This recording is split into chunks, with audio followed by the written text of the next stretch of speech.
देशवासियों, जिस प्रकार से आज विश्व का में बदलाव नजर आ रहा है और तब जाकर के स्किल का महत्व बहुत बढ़ गया है और हम स्किल को और नई एक ताकत देना चाहते हैं। हम इंडस्ट्री 4.0 को ध्यान में रख करके हम स्किल डेवलपमेंट चाहते हैं। हम जीवन के हर क्षेत्र में, हम एग्रीकल्चर सेक्टर में भी कैपेसिटी बिल्डिंग करने के लिए स्किल डेवलपमेंट चाहते हैं। हम तो हमारा सफाई का क्षेत्र हो उसमें भी एक नए स्किल डेवलपमेंट की ओर बल देना चाहते हैं और हम स्किल इंडिया प्रोग्राम को बहुत व्यापक रूप से इस बार लेकर के आए हैं। बजट में भी इसका बहुत बड़ा, इस बजट में इंटर्नशिप को भी हमने बल दिया है ताकि हमारे नौजवानों को एक एक्सपीरियंस मिले, उनकी कैपेसिटी बिल्डिंग हो और बाजार में उनका ताकत दिखाई दे। उस प्रकार से मैं स्किल युवाओं को तैयार करना चाहता हूं और जिसे कई बार और दोस्तों, आज विश्व की परिस्थिति को देखते हुए मैं साफ साफ देख रहा हूं कि भारत का स्किल्ड मैन पावर जो है, हमारा स्किलफुल जो नौजवान है, वो ग्लोबल जॉब मार्केट में अपनी दमक बनाए। हम उस सपने को लेकर के आगे चल रहे हैं। साथियों, विश्व जिस तेजी से बदल रहा है, जीवन के हर क्षेत्र में साइंस और टेक्नोलॉजी का महत्व बढ़ता चला जाने वाला है। हमें साइंस को बहुत बढ़ देना की आवश्यकता है और मैंने देखा चंद्रयान की सफलता के बाद हमारे स्कूल कॉलेज के अंदर साइंस और टेक्नोलॉजी के प्रति एक नई रुचि का वातावरण बना है, नई दिलचस्पी बढ़ी है।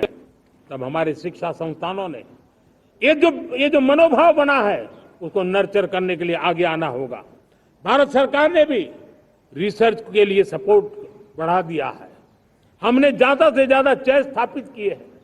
हमने नेशनल रिसर्च फाउंडेशन बना करके हमने उसको एक कानूनी परिवेश में ला करके स्थायी रूप से एक व्यवस्था विकसित की है ताकि रिसर्च को लेकर के निरंतर बल मिले और ये रिसर्च फाउंडेशन उस काम को करे।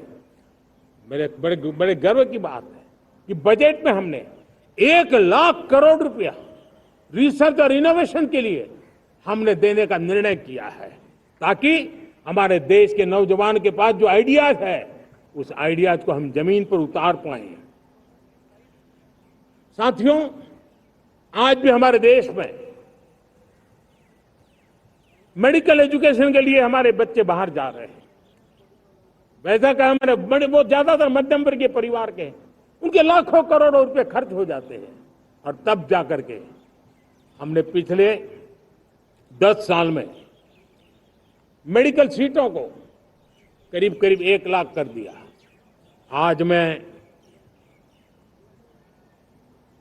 करीब 25,000 युवा हर साल विदेश में मेडिकल एजुकेशन के लिए जाते हैं और ऐसे ऐसे देश में जाना पड़ रहा है, कभी कभी जो मैं सुनता हूं तो हैरान हो जाता हूं। और इसलिए हमने तय किया है कि अगले 5 साल में मेडिकल लाइन में 75,000 नई सीटें बनाई जाएगी। मेरे प्यारे देशवासियों, विकसित भारत 2047 वो स्वस्थ भारत भी होना चाहिए और जब स्वस्थ भारत हो तो आज जो बच्चे हैं उनके पोषण पर आज से ही ध्यान देने की जरूरत है और इसलिए हमने विकसित भारत की जो पहली पीढ़ी है उनकी तरफ विशेष ध्यान दे करके हमने पोषण का एक अभियान चला है। हमने राष्ट्रीय पोषण मिशन शुरू किया है, पोषण को हमने प्राथमिकता दी है। मेरे प्यारे देशवासियों, हमारी कृषि व्यवस्था को ट्रांसफॉर्म करना बहुत जरूरी है, समय की मांग है। हम सदियों से जिस परंपरा में दबे हुए हैं, जकड़े हुए हैं, उससे मुक्ति पानी होगी और हमारे किसानों को उसके लिए हम मदद भी दे रहे हैं। हम उसको ट्रांसफॉर्म करने की दिशा में लगातार काम करते आए हैं। आज आसान ऋण दे रहे हैं किसानों को, टेक्नोलॉजी की मदद दे रहे हैं। किसान जो पैदावार करता है उसको वैल्यू एडिशन के लिए हम काम कर रहे हैं। उसके लिए मार्केटिंग के लिए पूरा प्रबंध करते हैं ताकि उसको एंड टू एंड हर जगह पे हैंड होल्डिंग की व्यवस्था हो। उस दिशा में हम काम कर रहे हैं।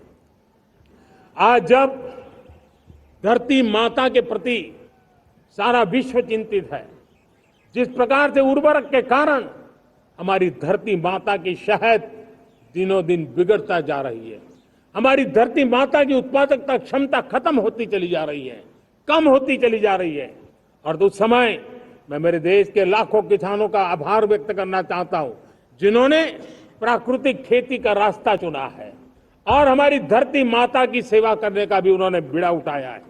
और इस बार बजट में भी हमने प्राकृतिक खेती को बल देने के लिए बहुत बड़ी योजनाओं के साथ बहुत बड़ा बजट में प्रावधान किया है।